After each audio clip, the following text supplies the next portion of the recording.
What's up everybody, welcome back to 2nd Street. So we got a new Avengers Endgame TV spot during the Super Bowl, and you've probably seen 100 videos with 10 things that you missed. But I'm going to show you the things those videos missed in today's video.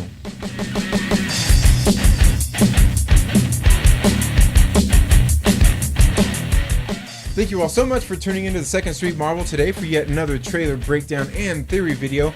Now make sure you stay to the end where I'll flap my gums and shamelessly plug some products and services, as well as give you more details about a giveaway I will be doing very soon. Now, as I said, I'm not going to cover every single thing about this trailer, because you can probably pick most of them out yourself, and as I said, you've probably seen 100 videos that have pointed out the most obvious things. The first thing I want to point out that it seems like most people haven't talked about is at the very beginning of the trailer we've seen all the dusted characters. Yes, they all died in the decimation event with the exception of Vision. He was actually killed by Thanos. The other thing is these characters all happen to be in significant times in the MCU, like when Hope Van Dyne first got her suit, when Nick Fury, we actually seen him in a movie other than a cameo role, Spider-Man the first time we seen him, Doctor Strange the first time he guarded the Sanctum Sanctorum, Black Panther as he had just taken over the mantle of King of Wakanda and made that promise to bring Claw to justice.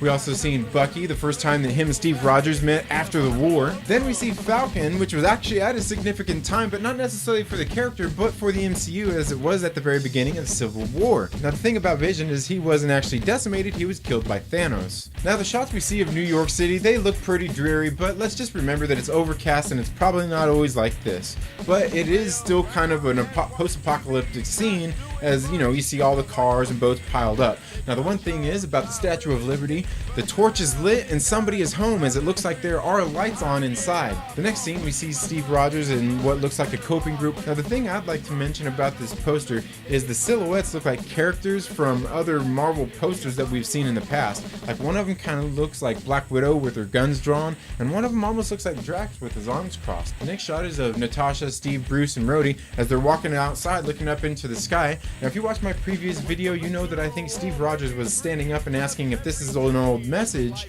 to receiving the message from Tony Stark that he had sent out right as they were getting ready to run out of air the next morning. And if you notice here, he's wearing the same clothes as is Natasha. Her hair length is the same, but I don't really want to get too much into that. But I'm pretty sure this comes later after they receive that message, and maybe this is where Tony Stark is coming back to Earth. But let's also notice that they don't look super worried like anything is crash landing to the ground.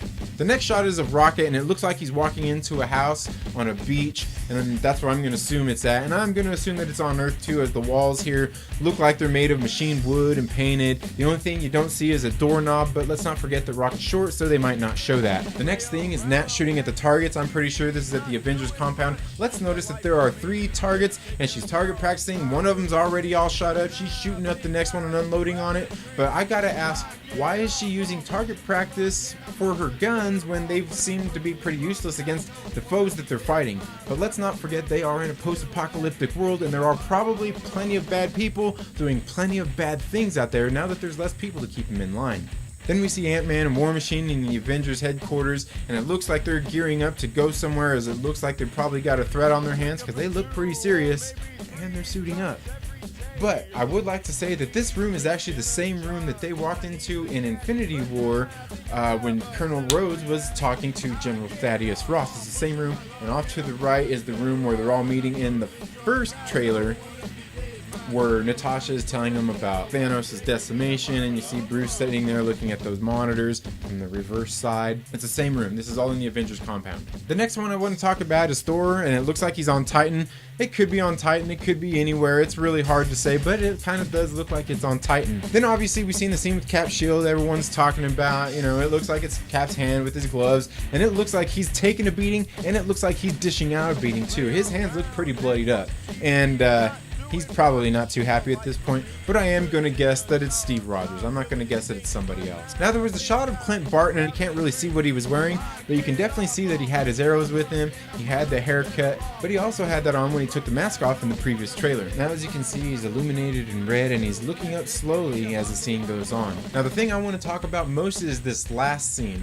Okay, we did see this same shot in the previous trailer, but this one is actually quite different. Now, the thing odd here is the way the heroes are walking through there single file through the compound. But I'm guessing just from the silhouettes that Steve Rogers is wearing his suit from Captain America, the Winter Soldier. You see him carrying a shield. Right behind him is Thor. Looks like he's got his short hair. You could see a shoulder pad as he is walking by. But the odd thing is he don't have his cape on. Right behind him is Natasha Romanoff. You can see she's got her shoulder length hair, well, just above the shoulders. Then right behind her is Rocket Raccoon. Then right behind him we see Scott Lang in his Ant-Man suit, but he don't have the helmet on. Then behind him is War Machine, and who I presume to be Bruce Banner. Now the other thing about the shot is in the background you can see the Avengers headquarters there, which is something else I'm going to touch on in just a second. You can also see here in the other corner on the right hand side that there is a Quinjet parked right outside. Now the other thing I want to point out here is in the far left corner there by the Avengers compound, you see this curvature there by the window, which is something I'm going to show you in this next shot that is part of this building, which makes me think that this stuff is part of the misleading things in this trailer, because you couldn't see that part of the Avengers compound from this window no matter which way you turn this building. It just seems a little odd. And you can see in this shot right here from the previous trailer that that building wouldn't be noticeable from that side of the compound no matter what. The other odd thing is where that Quinjet sitting outside is parked as they're walking through that part of the compound.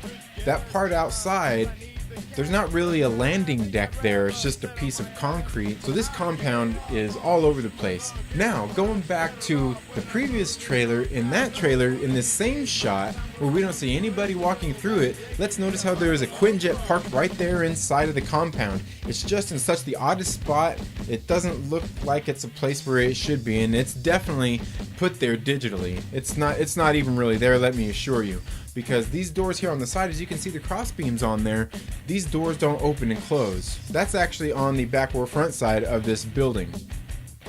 So it's just a little odd. And the other thing I wanted to point out in that previous trailer that I've completely missed that I caught in this trailer was the fact that this compound has had different layouts. If you see my previous video, I showed you the different compound layouts, and once again that one actually showed us two different layouts. It showed us the one where the building was situated, and then it showed us this shot inside where you can see that compound out that big window where it would not be. But what do you all think? Do you think I'm onto something here with the way the Avengers compound is set up? I think it's a huge missing detail that a lot of people haven't been talking about. Did you watch my previous video where I showed you all the different versions of the Avengers compound? If you did, you will see that I'm not crazy here, but maybe I am. Let me know what you think down in the comments below. That's all I have for this video today, folks. Thank you all so much for tuning in. Now, as I said, I will be doing a giveaway. As soon as we hit 100 subscribers on this channel, I'll be giving away a digital copy of Sony's Venom. So in case you haven't already, make sure you're subscribed, click that little bell so you get notifications anytime we have uploaded new content. And if you like this video, please give it a thumbs up. Also, make sure you leave a comment down below and invite your friends to come visit us here on 2nd Street. Have a great day. Leo.